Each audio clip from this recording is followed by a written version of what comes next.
Hi all, welcome to Learnino Chemistry Key Previous Year Questions Part 6. First question, the 3D block element metal having positive standard electrode potential is option A titanium, vanadium, iron, copper, chromium. നമ്മുടെ 3D block എലമെന്റ്സിലെ D block എലമെന്റ്സിലെ മെറ്റൽസിന്റെ positive standard electrode potential ഈ പറഞ്ഞ ഏത് മെറ്റലിനാണ് ഉള്ളതെന്നാണ് ചോദിച്ചേക്കുന്നത്. അപ്പൊ answer copper ആണ്. നമ്മുടെ standard electrode potential otherwise called standard reduction potential. It indicates the tendency of a metal to gain electron. ഇലക്ട്രോണിനെ സ്വീകരിക്കാനുള്ള കഴിവിനെയാണ് ഈ ഒരു സ്റ്റാൻഡേർഡ് റിഡക്ഷൻ പൊട്ടൻഷ്യൽ എന്ന് പറയുന്നത്. A positive standard electrode potential means metal tends to reduce. ഇലക്ട്രോണിനെ gain ചെയ്യാനുള്ള ആ ഒരു ടെൻഡൻസിയാണ് പോസിറ്റീവ് വാല്യൂ കാണിക്കുന്നത്. നെഗറ്റീവ് വാല്യൂ കാണിക്കുന്നതെന്ന് പറഞ്ഞു കഴിഞ്ഞാൽ ഇലക്ട്രോൺസിനെ ലോസ് ചെയ്യാൻ, അതായത് ഓക്സിഡേഷൻ അണ്ടർഗോ ചെയ്യാനുള്ള ടെൻഡൻസി. കോപ്പറിന്റെ കേസിൽ നമ്മുടെ ഇലക്ട്രോഡ് പൊട്ടൻഷ്യൽ വാല്യൂ എന്ന് പറഞ്ഞാൽ +0.34 വോൾട്ട് ആണ്. അതുകൊണ്ട് കോപ്പർ ആണ് ഇവിടുത്തെ പോസിറ്റീവ് സ്റ്റാൻഡേർഡ് ഇലക്ട്രോഡ് പൊട്ടൻഷ്യൽ ഉള്ള 3D block metal. Second question, which of the following statement is incorrect with regard to interstitial compounds of transition elements? Transition എലമെന്റ്സിന്റെ ഇന്റർസ്റ്റീഷ്യൽ കോമ്പൗണ്ട്സ് ആയിട്ട് connect ചെയ്യുമ്പോൾ ഇൻകറക്റ്റ് സ്റ്റേറ്റ്മെന്റ് ഏതാണ്? They have high melting point, they are very hard, they have metallic conductivity, they are chemically inert, they are stoichiometric compounds. Option E, they are stoichiometric compounds ആണ് answer. നമുക്ക് അതിന്റെ explanation നോക്കാം. Melting point എന്ന് പറയുന്നത് ഇത് correct ആണ്, കാരണം interstitial കോമ്പൗണ്ട്സിന് ഹൈ മെൽറ്റിംഗ് പോയിന്റ് ആണ്. കാരണം the metal atoms in the lattice are held together by interstitial atoms. Interstitial atoms ഉപയോഗിച്ചിട്ടാണ് മെറ്റൽ ആറ്റംസ് എല്ലാം ഹെൽഡ് ചെയ്തിരിക്കുന്നത്. So it possess high melting point. അതുപോലെ തന്നെ ഇവര് എന്താണ്, ഹാർഡ് ആണ്, കാരണം ഇവർ തമ്മിലുള്ള ഇന്ററാക്ഷൻസ് വളരെ കൂടുതലാണ്. ഇടയ്ക്കുള്ള ഗ്യാപ്പുകൾ ഫില്ല് ചെയ്യാൻ വേണ്ടിയിട്ട് ഇവര് സ്ട്രോങ് ഇന്ററാക്ഷൻ ആണ്. So it is very hard. It has metallic conductivity is also correct. It allows to conduct electricity and it is chemically inert. Many interstitial compounds are chemically inert. They are stoichiometric compounds. So the incorrect ആണ്. Interstitial compounds are non-stoichiometric, means their composition can vary over a certain range. അതായത് ഒരിക്കലും interstitial compoundsന് ഒരു fixed ആയിട്ടുള്ള stoichiometric ratio ഇല്ല, അത് vary ചെയ്തുകൊണ്ടേയിരിക്കുന്നു. So option E is the incorrect one. അപ്പൊ option E ആണ് actual answer. Third question, the alloy containing about 95% lanthanides, 5% iron and traces of sulfur, carbon, calcium and aluminium which is used in producing magnesium based bullet is. അതായത് 95% ലാന്തനൈഡും 5% അയണും ബാക്കി ട്രേസസും ഉള്ള bullet magnesium based bullet നിർമ്മിക്കുന്ന ഏതാണ് ആ produce ചെയ്യുന്ന ആ substance ഏതാണെന്നാണ് ചോദിച്ചിരിക്കുന്നത്. Bell metal, Monel metal, mish metal, bronze, German silver. The answer is mish metal. Mish metal is a mixture of rare earth elements, mostly lanthanide. Mish metal എന്ന് പറഞ്ഞാൽ നമ്മുടെ ലാന്തനൈഡ്സിന്റെ ഒരു മിക്സ്ചർ ആണ് with a small amount of iron. അതിനകത്ത് അയണും other എലമെന്റ്സും ഉണ്ട്. ഇത് magnesium based അലോയുടെ production ആണ് പ്രധാനമായിട്ടും യൂസ് ചെയ്യുന്നത്. It property improve the performance of the ബുള്ളറ്റ്സിന്റെയും അതുപോലെ തന്നെ അവരുടെ ഇഗ്നിഷൻ ബേണിംഗ് ക്യാരക്ടേഴ്സ് ഒക്കെ കൂട്ടാൻ വേണ്ടിയിട്ട് നമുക്ക് ഈ ഒരു മിഷ് മെറ്റൽ യൂസ് ചെയ്യാൻ പറ്റും. മിഷ് മെറ്റലിന്റെ 95% റെയർ എർത്ത് എലമെന്റ്സ് ആയ ലാന്തനൈഡ്സ് ആണ് അതിന്റെ ഇൻഗ്രീഡിയന്റ് എന്ന് പറയുന്നത്. Fourth question, the IUPAC name of this compound. ഈ ഒരു കോമ്പൗണ്ട് IUPAC name ആണ് ചോദിച്ചിരിക്കുന്നത്. അപ്പൊ ഇതൊരു കോർഡിനേഷൻ കോമ്പൗണ്ട് ആണ്. അപ്പൊ കോർഡിനേഷൻ കോമ്പൗണ്ടിൽ ഒരു സെൻട്രൽ മെറ്റൽ ആറ്റം കാണും, അതിൽ ലിഗാൻഡുകൾ കാണും. നമുക്ക് കോർഡിനേഷൻ കോമ്പൗണ്ട്സിനെ നയം ചെയ്യാനായിട്ട് ഒത്തിരി റൂൾസ് ഉണ്ട്, അതനുസരിച്ച് നമ്മൾ നയം ചെയ്യണം. Option A tri aqua tri amine chromium 3 chlorate. Option B, triamine, triaqua, chromium 3 chlorate. Option C, triaqua, triamine, chromium 3 chlorate. D, triamine, triaqua, chromium 2 chlorate. Then triaqua triamine chromium 3 chloride, trichloride. ഇതിൽ ഏതാണെന്നാണ് ചോദിച്ചിരിക്കുന്നത്. നമുക്ക് നോക്കാം. നമുക്കിവിടെ ഈ ഒരു കോമ്പൗണ്ടിലെ complex ion, ഒരു complex ആയിട്ടുള്ള ഒരു കോംപ്ലക്സ് ആണ് തന്നിരിക്കുന്നത്. ഇതിനകത്ത് chromium is the central metal atom. എല്ലാ ഒരു കോർഡിനേഷൻ കോമ്പൗണ്ടിൽ ഒരു സെൻട്രൽ മെറ്റൽ ആറ്റം കാണും. ക്രോമിയത്തിന് +3 ആണ് ക്രോമിയത്തിന്റെ ഓക്സിഡേഷൻ സ്റ്റേറ്റ് വരുന്നത്. Then ammonia is a neutral ligand. Water is also a neutral ligand. Ammonia ligand is called amine and water ligand is called aqua. There are 3 amine ligand and 3 aqua water ligand. So the name is, അപ്പൊ നയം വരുമ്പോഴത്തേക്കിനും നമുക്ക് try എന്ന് പറയുന്ന ആ ഒരു word prefix use ചെയ്യണം. Then chloride ഉണ്ട്, counter ion ആയിട്ട് പുറത്ത് ക്ലോറൈഡ് ഉണ്ട്, 3 ക്ലോറൈഡ് ഉണ്ട്. അതുകൊണ്ട് തന്നെ നമ്മൾ സിംപ്ലി ക്ലോറൈഡ് എന്നാണ് ഇവരെ ഡിനോട്ട് ചെയ്യുന്നത്, ക്ലോറിൻ ആറ്റംസിനെ ക്ലോറൈഡ്. ദെൻ IUPAC നയം ഈസ് ട്രൈഅമീൻ. ഫസ്റ്റ് നമ്മൾ എന്താണ് 2 ലിഗാൻഡ് വരുന്നത് കൊണ്ട് തന്നെ നമ്മൾ ആൽഫബറ്റ് ഓർഡർ നോക്കുക. അക്വ അമീൻ, അപ്പൊ അമീൻ ആണ് ആദ്യം വരുന്നത്. എത്ര അമീൻ? ട്രൈഅമീൻ, then triaqua, chromium 3 chloride. Okay, so triamine, triaqua, chromium 3 chloride. Okay. Then fifth question, in the Carey's method of estimation of halogen, 0.4 gram of an organic compound gave 0.188 gram of AgBr. What is the percentage of bromine in the organic compound? Carey's method എന്ന് പറയുന്നത് ഹാലജന്റെ estimation ആണ്. അതിനകത്ത് 0.4 of an organic compound gave 0.188 gram of AgBr. അങ്ങനെയാണെങ്കിൽ ആ organic കോമ്പൗണ്ടില് ബ്രോമിന്റെ percentage ആണ് ചോദിച്ചേക്കുന്നത്. അപ്പൊ Agയുടെയും BRന്റെയും ഒക്കെ atomic mass ബ്രാക്കറ്റിൽ തന്നിട്ടുണ്ട്. Molar mass of bromine 80 gram, mass of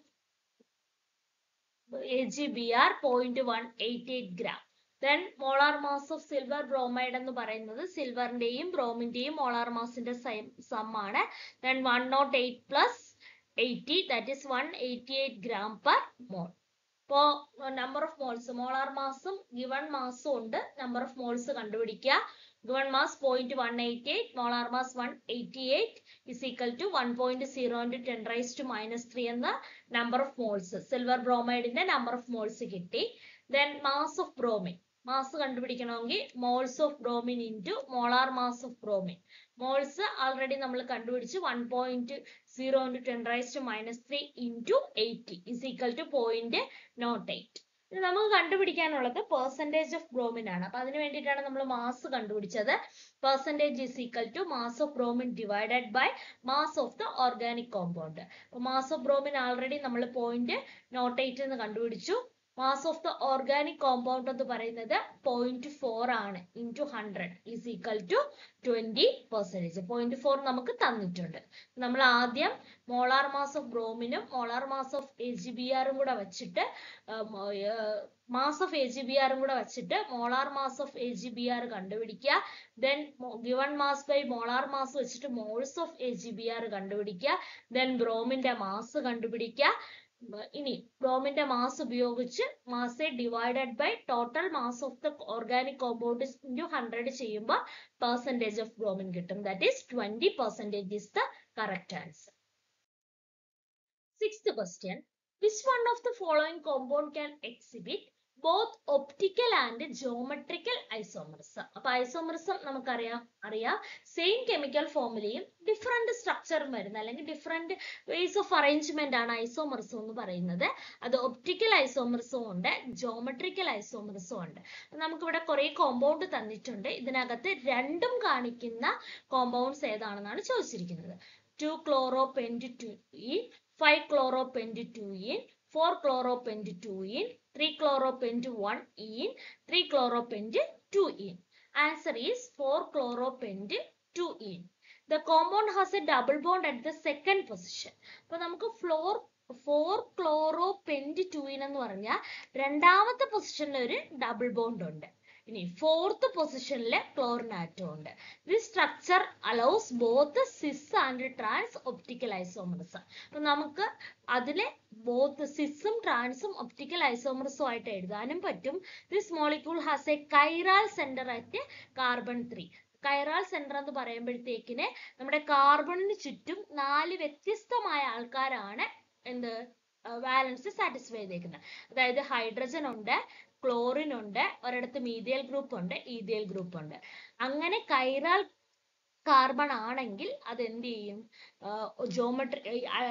geometrical isomerism കൂടാതെ ഒപ്റ്റിക്കൽ ഐസോമറിസം കാണിക്കും. കാരണം ഒപ്റ്റിക്കൽ ഐസോമറിസത്തിന്റെ ഒരു ക്രൈറ്റീരിയ ആണ് ഈ കൈറാലിറ്റി എന്ന് പറയുന്നത്. കൈറാലിറ്റി എന്ന് പറഞ്ഞാൽ കാർബണിന് ചുറ്റുമുള്ള 4 വാലൻസിയിലും 4 വ്യത്യസ്തമായ ആൾക്കാരായിരിക്കണം അറ്റാച്ച് ചെയ്തിരിക്കുന്നത്. അപ്പൊ നമുക്ക് ഓപ്ഷൻ സി 4-chloro-pent-2ene ആൻസർ. അപ്പൊ 4-chloro-pent-2ene കേസിൽ നമുക്ക് രണ്ടാമത്തെ പൊസിഷനിൽ ഡബിൾ ബോണ്ടും 4ാമത്തെ പൊസിഷനിൽ ക്ലോറിനും അറ്റാച്ച് ചെയ്തിട്ടുണ്ട്.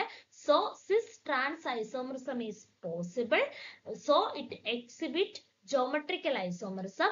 Then the carbon is a chiral carbon. The 4 substituents are different, so it allows optical isomerism.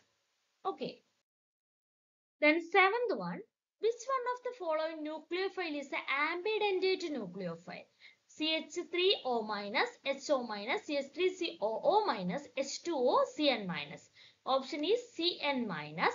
Cyanide is an ambidentate nucleophile because it can attack through either the carbon atom or nitrogen atom. So Cn എന്ന് പറയുന്നത് carbon ഉപയോഗിച്ചും nitrogen ഉപയോഗിച്ചും നമുക്ക് attack ചെയ്യാൻ പറ്റും. 2 different bond വെച്ച് attack ചെയ്യാൻ പറ്റുന്നുണ്ട്. It is a ambidentate ligand. 8th question. Choose the achiral molecule in the following. നേരത്തെ കൈറാലിറ്റി പറഞ്ഞു. അതായത് കൈറാൽ ഒരു കാർബണ് ചുറ്റും വ്യത്യസ്തമായ 4 ആൾക്കാരാണെങ്കിൽ കൈറാൽ. അപ്പൊ എക്കൈറാൽ എന്ന് പറയുമ്പോഴത്തേക്കിന് അതിന് കൈറാൽ സെന്റർ ഉണ്ടായിരിക്കരുത്. Okay. 2-bromobutane, 3-nitropentane, 3-chlorobut-1ene, 1-bromoethanol, 2-hydroxypropanoic acid. The answer is option B, 3-nitropentane. A molecule is achiral if it does not have any chiral center or if it has a symmetry that makes it superimposable on its mirror image. അതായത് അവർ mirror ഇമേജുമായിട്ട് super impossible ആയിരിക്കണം, കൈറാൽ centre പാടില്ല. 3-nitropentane എന്ന് പറയുന്നത് കൈറാൽ centre ഇല്ല. Because the carbon is at position 3 is bonded to 2 hydrogen atom making it a achiral. 3-nitropentane എന്ന് പറയുമ്പോൾ 3ാമത്തെ പൊസിഷനിൽ nitro group ഉണ്ട്, ബാക്കിയെല്ലാം സിംഗിൾ ബോണ്ട് ആണ്. അപ്പോൾ ഒരു കാർബണിന് ചുറ്റും തന്നെ 2 അടുത്ത് ഹൈഡ്രജൻ വരുന്നുണ്ട്. അപ്പൊ 2 അടുത്ത് ഒരേപോലുള്ള ആറ്റം വരുവാണെങ്കിൽ അത് കൈറാൽ എന്ന് പറയാനായിട്ട് പറ്റത്തില്ല. സോ ഇറ്റ് ഈസ് എ അchiral molecule. 9th question. Phenol can be converted into salicylaldehyde by phenol നമുക്കറിയാം ബെൻസിനകത്ത് OH ഗ്രൂപ്പ് വരുന്നവരാണ് ഫീനോൾ. ഫീനോളിനെ സാലിസിലാൽഡിഹൈഡ് ആയിട്ട് കൺവേർട്ട് ചെയ്യുന്നത് ഏത് റിയാക്ഷൻ ആണ്? കോബ്സ് reaction, Williamson synthesis, then Etard reaction, Reimelt-Teyman reaction, Stephan reaction. Option D ആണ് Reimelt-Teyman reaction. It required involve the formation of phenol using chloroform as strong base like NaOH leading to the formation of സാലിസിലാൽഡിഹൈഡ്. അപ്പോൾ phenol chloroform ഉപയോഗിച്ച് NaOHന്റെ പ്രസൻസില് സാലിസിലാൽഡിഹൈഡ് ആവുന്ന reaction ആണ് എന്തെന്ന് പറയുന്നത്? Reimelt-Teyman reaction. So Reimelt-Teyman reaction is used to convert phenol to സാലിസിലാൽഡിഹൈഡ്. 10th question. The order of decreasing acid strength of carboxylic acid is. അപ്പോൾ ഇവിടെ കുറെ carboxylic acid കൊടുത്തിട്ടുണ്ട്. Fluorine, chlorine, nitrogen, cyano group ഒക്കെ attach ചെയ്തിട്ടുണ്ട്. Carboxylic acid കൊടുത്തിട്ടുണ്ട്. അവരുടെ acidic സ്ട്രെങ്തിന്റെ decreasing order ആണ് എഴുതാൻ പറഞ്ഞേക്കുന്നത്. ഓപ്ഷൻ ഇ ആണ്. അതായത് നൈട്രോ ഗ്രൂപ്പിന് കൂടുതൽ, പിന്നെ സയനോ ഗ്രൂപ്പ്, പിന്നെ fluorine, then chlorine. Nitro group is the strongest acid. Nitro group ആണ് strongest acid. It is a strong electron withdrawing group. Then fluoromethyl group is the second strongest.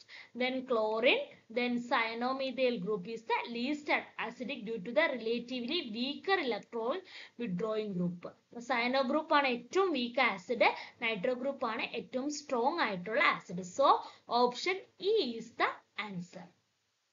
അപ്പോൾ order of decreasing of acidic strength of carboxylic acid ആണ് ചോദിച്ചിരിക്കുന്നത്. അപ്പൊ ഇങ്ങനെ തന്നു കഴിഞ്ഞാൽ nitro group attach ചെയ്തിരിക്കുന്നതാണ് more acidic എന്ന് പറയുന്നത്. ഓക്കെ, അപ്പൊ 10 ക്വസ്റ്റ്യൻസ് നമ്മൾ എക്സ്പ്ലെയിൻ ചെയ്തു. Okay, thank U.